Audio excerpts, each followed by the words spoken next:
राजधानी लखनऊ में लगातार हम आपको दिखाते हैं कि किस तरह से दबंगों के हौसले बुलंद हैं। कभी घर में घुसकर तो कभी घर के बाहर ही युवक और महिलाओं पर जानलेवा हमले हो जाते हैं। ऐसा ही एक मामला आशियाना थाना क्षेत्र का हमारे पास आया है। पीड़ित हमारे साथ मौजूद है। मामला सरपोटगंज थाना आशियाना क्षेत्र का है, चौकी बंगला बाजार। इस मामले पर मनमत उपाध्याय हमारे साथ मौजूद है, जिनके साथ पूरी घटना कारित हुई है। पूरा मामला क्या है और पुलिस द्वारा किस तरह की राहत मिली है, जानते हैं इनसे। मतलब क्या था पूरा मामला, किस तरह से शुरुआत हुई, शुरुआत से बताएं। सर मैं उस दिन बृहस्पति का दिन था। मैं अपना सुबह जैसे अपना डेली रूटीन होता है, मैं अपना ऑफिस के लिए निकल रहा था। 9:30 बजे करीब मैं अपना गाड़ी लेके मैं कार से ही निकलता हूँ। उसके बाद फिर अचानक वहाँ पर कई लोग आ गए, 2 लड़के आए और उन्होंने मेरे को गाली गलौज करना शुरू किया कि क्या कर रहे हैं आप। मैंने कहा भाई, उनसे अनुरोध किया कि भाई गाड़ी ये रास्ते में आपकी खड़ी है, आप मेरा रास्ता ब्लॉक करके बैठे हो और मुझे ऑफिस निकलना है, देर हो गई है। तो उन्होंने गाली गलौज करना शुरू कर दिया मुझसे। तो मैंने कहा ठीक है कि मेरे दिमाग में ये आया कि मैं चलो पुलिस को सूचना दे देता हूँ। तो मैंने जैसे ही अपना फ़ोन निकाल के मैं घूमा अपनी घर की तरफ अंदर आने के लिए, तुरंत ही मेरे ऊपर पीछे से हमला शुरू हो गया और अचानक से वो लोग मुझे पीछे से रॉड और डंडे से लेकर मारने लगे और भिड़ा भिड़ी जैसे हो जाती है कि मैं भी अपना पलट के उनके कोशिश की अपने आप को बचाने की और उनको रोकने की। तब तक उसी दौरान मेरे भाई ऑफिस निकल रहे थे और आवाज़ सुनकर भाई और हमारे घर से पत्नी हमारी निकली और वो भी बचाव करने आई, जिसमें उनको भी उन लोगों ने मार पीटना शुरू किया और लाठी डंडों से घायल कर दिया। अच्छा सर, क्या वजह नज़र आ रही है आपको? क्या परिचित थे वो लोग? कभी देखा उनको इस क्षेत्र में? नहीं, वो लोग परिचित नहीं थे, ना ही मैंने उनको कभी इस क्षेत्र में या इस अपनी गली के आसपास कभी देखा नहीं।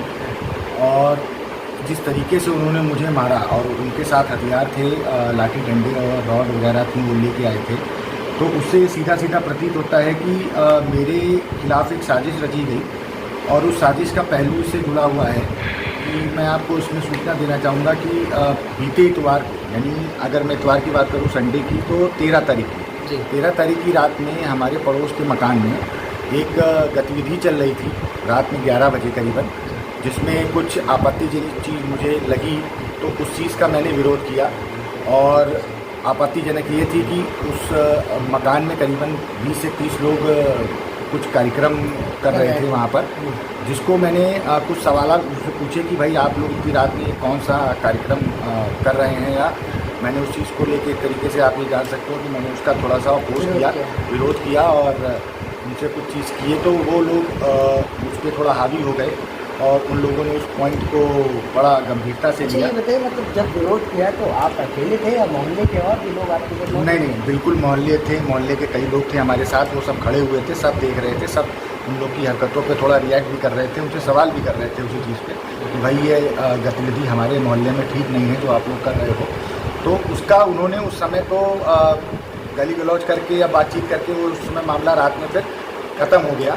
करीबन 12-1-2 घंटे चला ये सब, तो 2-2.5 घंटे बाद ये सब मामला ख़त्म हो गया।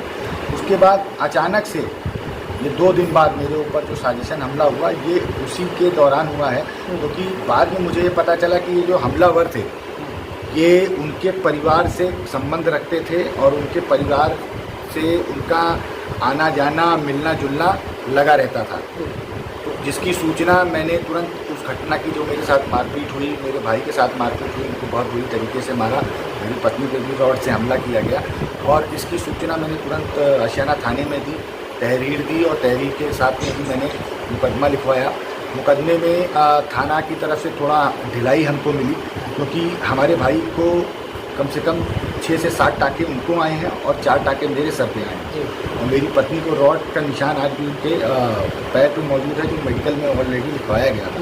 लेकिन उन्होंने वहाँ पर अपराधी को पकड़ा, लेकिन उसकी धाराएं इतनी कमज़ोर करके आज वो अपराधी बाहर बेल पे घूम रहा। मारपीट का मामला दर्ज हुआ? मारपीट का ही केवल उन्होंने मामला दर्ज किया। जब मैंने उनको ये संज्ञान में दिया कि ये मामला केवल मारपीट से नहीं है, मेरे ऊपर साजिशन ये हमला किया गया है, मुझे घेर कर और ये बाकायदा इंतज़ाम कर मुझे जानलेवा हमला मुझ पर और मेरे परिवार को टारगेट करके, और क्योंकि सिर्फ मेरे ही परिवार के ऊपर हमला हो रहा था उस समय, और बाकी और भी लोग जो खड़े थे उनके ऊपर कोई हमला नहीं। तो इस मामले पर जैसे आपने कहा कि काफ़ी कमज़ोर धाराएं लगाई गई, इस इस वजह से 10 से 12 अज्ञात लोगों ने हमला किया। पुलिस ने अभी तक क्या उन पर कोई गिरफ्तारी कर पाई है, कोई सफलता मिल पाई है पुलिस को, और किस तरह से पुलिस से क्या कहना चाहते हैं और पुलिस किस तरह की अभी तक मदद कर रही है, क्योंकि अभी भी कहीं ना कहीं तो खतरा बना है। पुलिस का अगर मैं बात करूंगा, सिर्फ एक मुख्य अपराधी जिसकी गाड़ी जो गाड़ी से आया था अजय कुमार, उसको केवल उन्होंने गिरफ्तार किया था और गिरफ्तारी उसकी बृहस्पतिवार की रात में ही हो गई थी और उसको उन्होंने बंद कर दिया था थाने में। बाकी अज्ञात के लिए उन्होंने कोई भी कार्रवाई दोबारा आके मुझसे ना विवेचना करी, ना हमसे कोई बातचीत करी दोबारा, ना हमारा कोई बयान लिया। उसके बावजूद मैंने बाकी लोगों के नाम अपने स्वतः संज्ञान लेते हुए अपने कुछ मित्रों द्वारा या मोहल्ले के लोगों द्वारा उन लड़कों का नाम पता करा के उनको लिखवा के भी लेके आया मैं, लेकिन अभी तक किसी और की कोई गिरफ्तारी नहीं हुई। धाराबड़ी जैसे जानलेवा कुछ नहीं, अभी तक हमसे कोई बातचीत ही नहीं हुई, ना पुलिस हमको कोई मूवमेंट करती दिख रही है, ना किसी और की कोई पूछताछ करती दिख रही है। वो चाहें तो, क्योंकि दिन दहाड़े की घटना है सुबह 10 बजे की, वो अभी तक रोड पे जो कुछ लोग थे जिनकी दुकानें हैं उनसे भी वो बयान लेने अभी तक नहीं आए हैं। तो ये दर्शाता है कि पुलिस इस मामले को कितना ले रही है संज्ञान में या नहीं ले रही है, या हमारा कोई सहयोग कर रही है कि नहीं। ठीक है, पूरी घटना हुई। मनोज उपाध्याय नाम है मेरा, और मैं सुबह ऑफिस के लिए निकल रहा था तो मेरे भाई के ऊपर जैसे ही हमला मैंने होते देखा तो मैं सोचा कि भाई है मेरा, उसको मैंने तुरंत बचाने की कोशिश की। तो वो लोग इनको छोड़ के मेरे ऊपर हावी हो गए। उनके पास लाठी डंडे थे, कई लोग थे, और उसके बाद वो मारने लगे। तो उन्होंने सबसे पहले मेरे चेहरे पे वार किया, और पता नहीं क्यों चेहरे पे ही लोग मुंह पे इसलिए वार कर रहे हैं, पता नहीं क्यों कर रहे हैं, मुझे नहीं पता।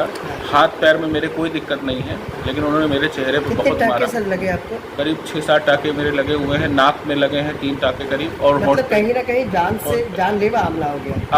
अब इस चीज़ को तो ये सरकार जाने और पुलिस वाले भी जाने कि आदमी अगर किसी के हाथ पैर पे ना मार के सिर्फ सर पे और चेहरे पर मार रहा है तो वो क्यों मार रहा है, बस मैं इतना जानना चाहूँगा। पुलिस से क्या कहना चाहेंगे?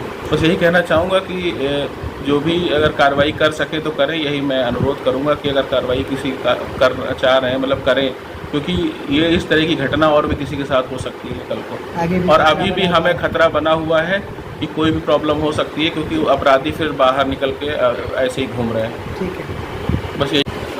तो मामला आशना क्षेत्र का है। हमारे पास FIR की कॉपी पड़ी है। आपको बता दें कि 147, 148, 323, 506 जैसी धाराओं में मुकदमा तो पंजीकृत हुआ, एक अपराधी को गिरफ्तार भी किया गया। पुलिस विवेचना अधिकारी दीपक सिंह है जिन्होंने साफ तौर पर कहा कि अपराधियों पर कार्रवाई हमने की है। उसके साथ साथ पीड़ित का ये भी आरोप है कि जहां पर जानलेवा हमले की बात आई है, 10 से 12 अज्ञात युवक हैं, कईयों के नाम पीड़ित द्वारा ही जानकारी करके विवेचना अधिकारी को भी दिए गए, लेकिन अभी तक उन पर कोई कार्रवाई नहीं हुई। गंभीर धाराएं नहीं लग पाई है, जैसा कि जानलेवा हमला। अभी कई इस मामले पर जो पीड़ित है, जो उनके भाई हैं, उनकी भी गंभीर चोटें हम आपको दिखाते हैं। इनकी जो पत्नी है उनकी भी चोटें आपको दिखाएंगे कि आशना पुलिस इस मामले को लेकर आके कितनी सजग दिख रही है। सहयोगी भरत के साथ मैं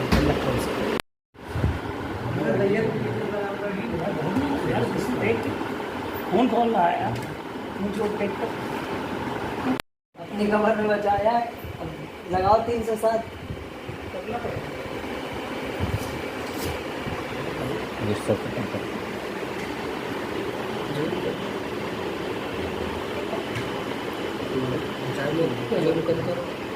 जूम कम करो,